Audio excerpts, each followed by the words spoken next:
Hello, good morning and welcome to Business on News Desk. Over 4 months after the amendment of the Excise Tax Stamp as well as the Value-Added Tax Act on textiles, the policies are yet to be implemented. Ahead of this year's May Day celebration, the Coalition of Textile Workers is mounting pressure on government to implement these policies to save their jobs from collapsing.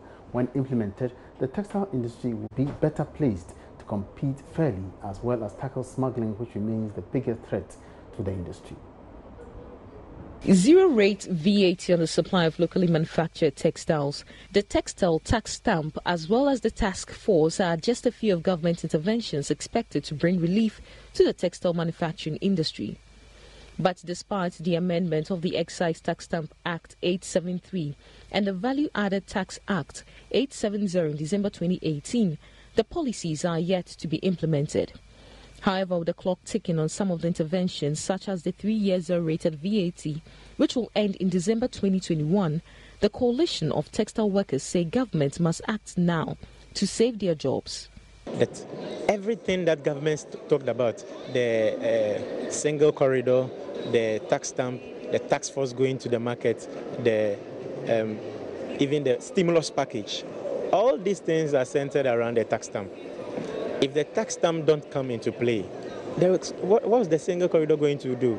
Because we'll still have people bringing the fake goods in the country and there will not be any measure to check. The tax force for now can't go to the market because they don't have the basis to go. When they go, they don't know what they are going to look out for. The president says he doesn't want them to go to the market without any law backing them.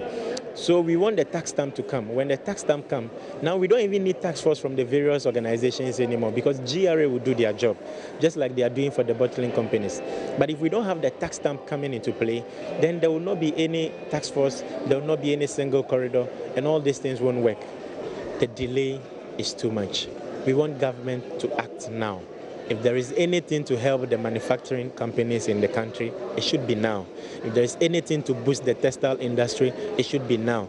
The delays, we are tired of the sweet words, we are tired of the in-house meetings, the town hall meetings. We want them to act now. Give us the uniforms and we will print them. Give us whatever you want to give us, the tax stamp, and we will work.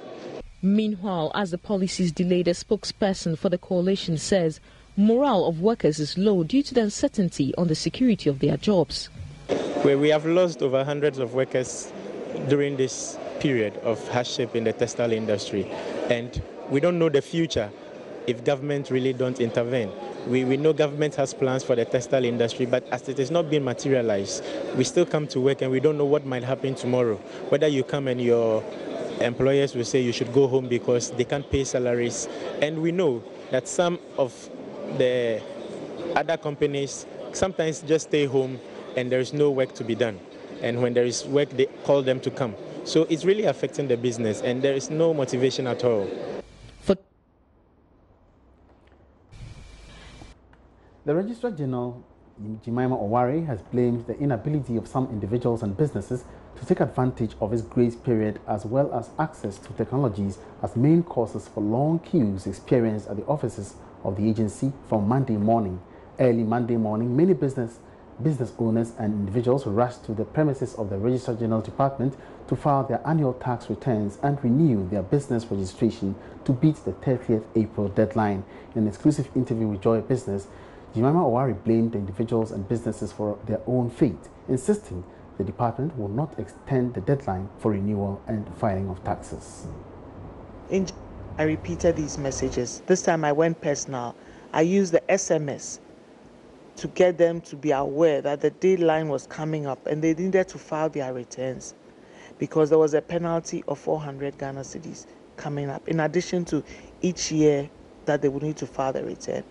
Nothing happened really. People just kept on trickling in until I sent another message just 2 weeks ago that the time is coming up.